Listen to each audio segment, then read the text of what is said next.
Hey guys, good morning, good afternoon, good evening, whichever applies to you. Welcome back. If you're new here, my name is Julia. I'm a contemporary singing specialist based in Australia, and today I'm checking out some new Pentatonix. This is their arrangement of the prayer, and I cannot wait to get into it. So let's do this.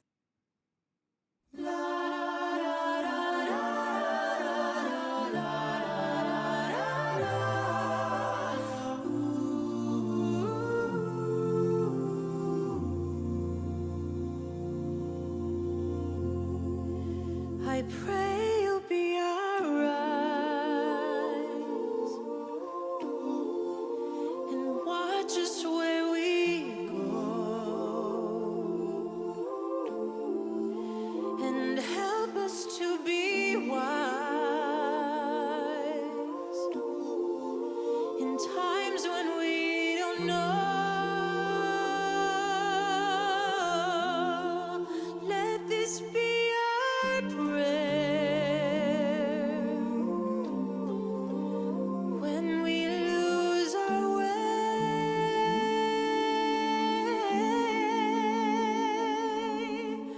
Lead us to a place, guide us with your grace to a place where we'll be safe. La luce che tu dai I pray we'll find your love nel cuore resterà and hold it in our heart. a ricordarci When che stars go out each night, l'eterna stella sei nella mia preghiera. Okay, before we keep going, I mean, I think it's amazing that Scott is singing the Italian. That's beautiful. It's still a very contemporary approach, whereas we both know that the Andre Bocelli version is a little bit more on the classical side, although I don't see any issues with Scott using a contemporary approach when even Andre Bocelli's classical technique is not classical enough for certain purists. Anyways, that stunning tenor work from Mitch. Are you kidding me? I feel like he just keeps getting better and better and better and better and better and better and better and better and better.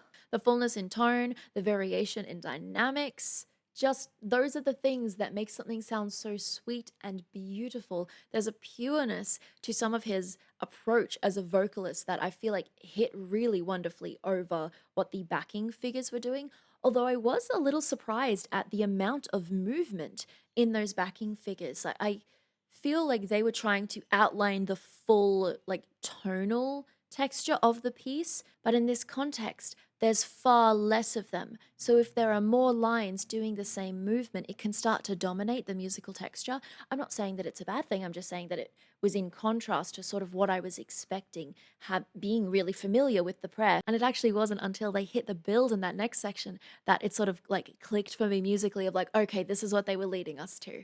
This is where they were going with it, so that that movement contributes to sort of the power of that fuller section as we get towards it. Anyway, I'm going to stop commenting on arrangement because I just that was curious to me. It's neither like good nor bad. It's what they've done, only having five voices to work with, and one of them has to do the solo. So I always find it curious how Pentatonix arrangements are going to adapt from the original source material, because often those arrangements are pretty bang on and they share similarities a lot of the time with the original source material as far as rhythm and sort of where the where the sounds are going in the actual like backing arrangement. If you were to listen to the original song, the instrumentation that are behind it, they do a really good job of emulating the same feel and tonal choices. Anyway, stunning tenor work, nice variation in tone. He had that one moment where he went a little bit higher, some breathiness coming through. We should all probably know how breathiness works by now watching my channel. That means the vocal folds are open for slightly longer than they are closed in their waveform as the vocal folds are vibrating. And then, of course, it drops us into this gorgeous, rich baritone sound from Scott. He's going pretty contemporary as far as approach, and if you're unsure what I mean by that, it just means he's not hamming up the vibrato in the same way that the classical approach would be. Vibrato in contemporary and vibrato in classical, they are different beasts. But regardless, let's just keep listening to this because I think it's great that he's going for the Italian, and I just want to see how they continue to build this arrangement. When the stars go out each night. l'eterna stella se nella mia preghiera Let this be our prayer. tanta felice When the shadows fill our days.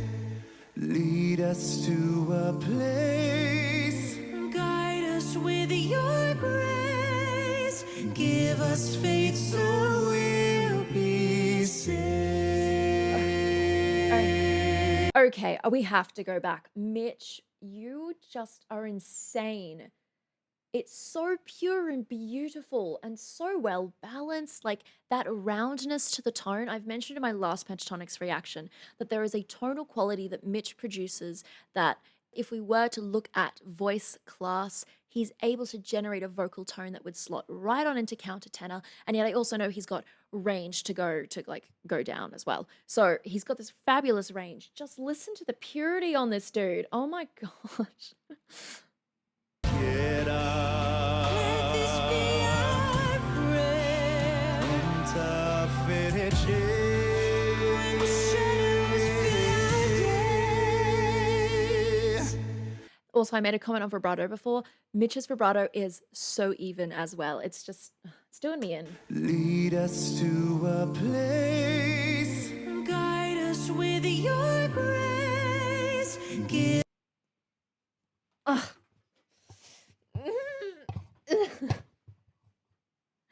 He sits in grace in that vowel just beautifully, coming off an aspirated onset. Dude.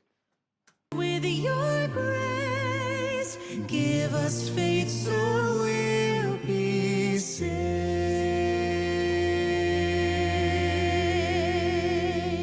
a world where pain and sorrow will be ended, and every heart that's broken will be mended, and we'll remember we're all God's children, reaching out to touch Him, reaching to the sky.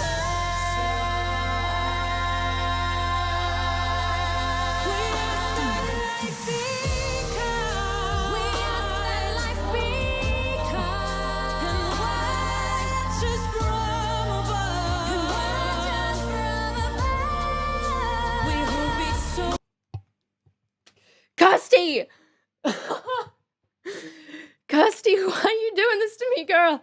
Okay, where did she go? Where did she go? I feel like, okay, last reaction, I broke down a little bit of the tonal qualities that Kirsty uses, and it is those exact same tonal qualities. The twanginess, the space she gets into it, and I don't mean space as in space within the pharynx. See how big her jaw drops when she goes up for this belt. She manages the balance of resonance and placement just perfectly to create this fantastic belt. I just want to find it again so we can pitch check it because she is sitting in this texture that makes that note seem really, really high, and I just want to check where it actually is.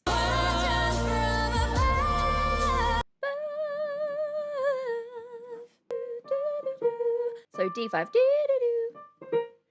Alrighty. So D5, C5, B flat 5. B flat 5. Just pop it up an octave. D5, C5, B flat 4. I'm sorry. Brain just melted a little bit. So she is fully twangy mixy belt up there. It doesn't have quite as much beef as, like, let's say Scott's belt does, but I also think that that's perfect for this current texture, which is already feeling very full, having all of these vocalists singing at the same time. And the more I'm listening to Mitch, again, just the freedom in his sound, the evenness of his vibrato, the ease at which he maintains this bright, effortless tone is just crazy. Oh my goodness. It's just gorgeous. Okay, so for example there, he went from something that was very bright and pingy, and then he went for space. For example, in this next section, he narrows, creates almost like a narrower color spectrum in his sound, and then drops into something that has a bit more of a broader color spectrum. It's a little bit more full as he moves through it. We ask that life become and watch us from above. So on the watch us, effortless C5 on the watch, and then as he goes into above, we hear that color shift. Let's catch it one more time. And watch us from above. And watch us from above. We hope each soul will fall. We hope each soul will fall. Another soldier. Another soldier. Let this be our prayer. Let this be our prayer. Just like every child. Just like every child Needs to find a place. Guide us with your grace. Give us faith so we'll be saved. Okay, so you can really feel that bass from Matt coming through there. I mean, he's been present in a lot of this, but as far as a vocal line that is easily isolated, that's probably where we can feel that depth from him on his own a little bit more. Guide us with your grace. Give us faith so we'll be saved. Needs to find a place. Guide us with your grace. Give us faith so we'll be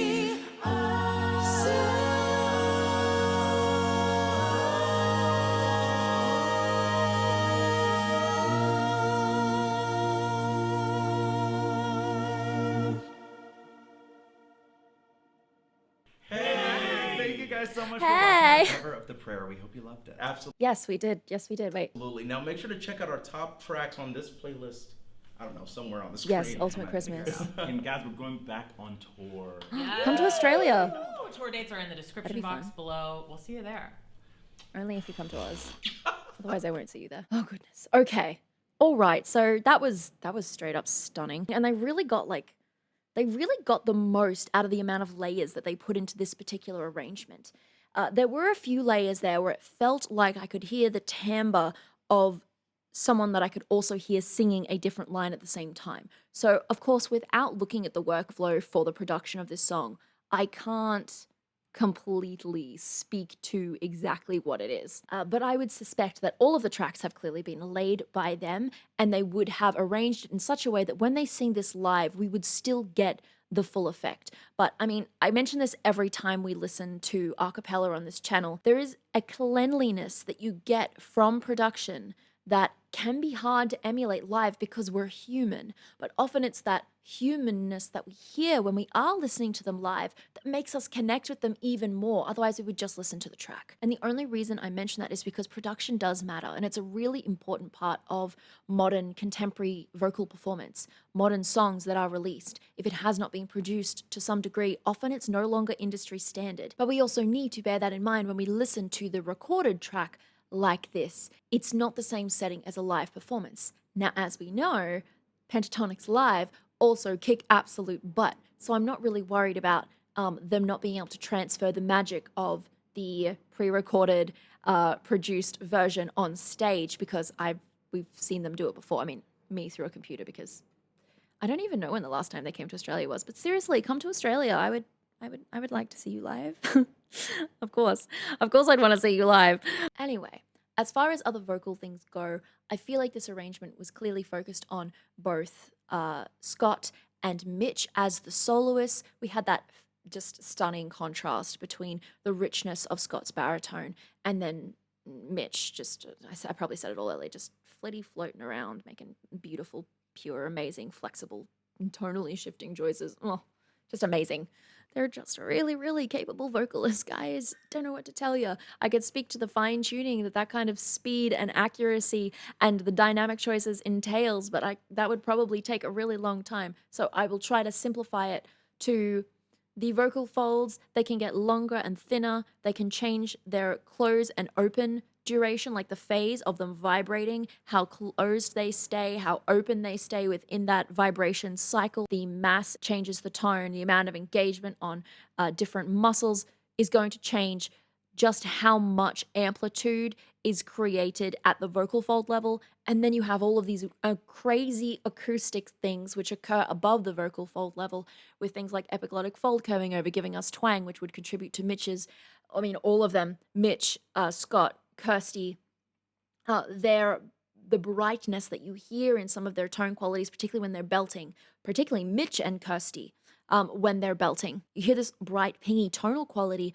to their singing, and that is twang. That's above the vocal folds. That's not at the vocal folds. And then, of course, there's the manipulation within the vocal tract that's going to influence those colors further. So, there's a fair bit going on. And the level of control that you have over your instrument speaks to how much time and effort you have put into practicing some of these things. They are simple in concept, but over the long term, considering the human body is changing all the time. You haven't eaten enough, you haven't drunk enough water, depending on the conditions, depending on your age, how much sleep you got, all these things can influence what your voice wants to do. So one of the things that I like hearing is that the sound just gets better over time, because that usually indicates that their practice or their habits or their self-care or something is really lining up for them. And Mitch's sound, I'm just going for him because he was one of the primary soloists aside from Scott. Mitch's sound was just angelic. I mean, it's always pretty much angelic, but in this one, it really felt angelic because of the arrangement and because of the song as well. So those are probably going to be my only comments. I mean, Kevin, just the rhythmic backbone of the entire group. I mean, props to Kevin, every single performance. He does an amazing job of involving percussion that is going to only contribute to the piece, that lifts it up and makes it seem even more epic. And then Matt working his butt off as the bass. If you were talking instruments, percussion and bass, they are the backbone of what you are playing, what you are singing. It's all well and good to have vocalists who can go here, there, and everywhere and be really flexible and play with dynamics. But the music itself might not feel as together if you don't have those two core elements, which in this case, they did play more of the backing figure role. There are a few little moments there where I could see they joined in as well, but they played that supportive musical element that just made the whole thing cohesive brilliantly as well. If they didn't, it wouldn't sound as good. Anyways, that is it from me today, guys. I hope that you enjoyed this one. That was beautiful. I mean, I don't know what else I'm supposed to say, because I've listened to Pentatonix for so long and I adore their arrangements and I think they're all magical vocalists. And of course it was magical. Of course it was amazing. Why would I expect otherwise? Anyways, that is where I'm going to have to leave that one today before I just go full fangirl and have a little meltdown. If you enjoyed this one, please be sure to give it a like, click the subscribe button and the bell notification beside it for more just like this one. As usual, I hope you're staying safe. I hope you are staying healthy, and I will see you next time.